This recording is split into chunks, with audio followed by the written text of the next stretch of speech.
MTV news Kannada ವಾಹಿನಿಗೆ ಸ್ವಾಗತ.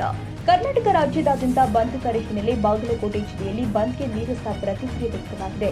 ಬಾಗಲಕೋಟೆ, ಮುಧೋಳ, ಜಮಖಂಡಿ, ರಬಕುಬನಹಟ್ಟಿ, ಇಳಕಲ್, ಪುನಗುಂದ, ಬದಾಮಿ ಕೇಂದ್ರೀಯ ಬಸ್ ನಿಲ್ದಾಣದಲ್ಲಿ ಎಂದಿನಂತೆ ಸಂಚಾರ ಜರುಗಿದೆ. ಬಾಗಲಕೋಟೆ ಜಿಲ್ಲೆಯಲ್ಲಿ ಎಂದಿನಂತೆ ಆಟೋ ಬಸ್ ಅಂಗಡಿ ಮುಂಗಟ್ಟು ಎಂದಿನಂತೆ ಯಥಾಸ್ಥಿತಿಯಲ್ಲಿ ಪ್ರಾರಂಭವಾಗಿದೆ.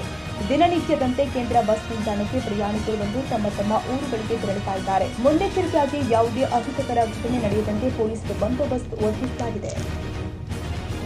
ತಾಜಾ ಸುದ್ದಿಗಾಗಿ ಎಂಟಿವಿ ನ್ಯೂಸ್ 24x7ಗೆ ಸಬ್ಸ್ಕ್ರೈಬ್ ಮಾಡಿ ಮತ್ತು ಬೆಲ್ ಐಕಾನ್ ಅನ್ನು ಒತ್ತಿ. ತಪ್ಪದೇ ಲಿಂಕ್ ಶೇರ್ ಮಾಡಿ.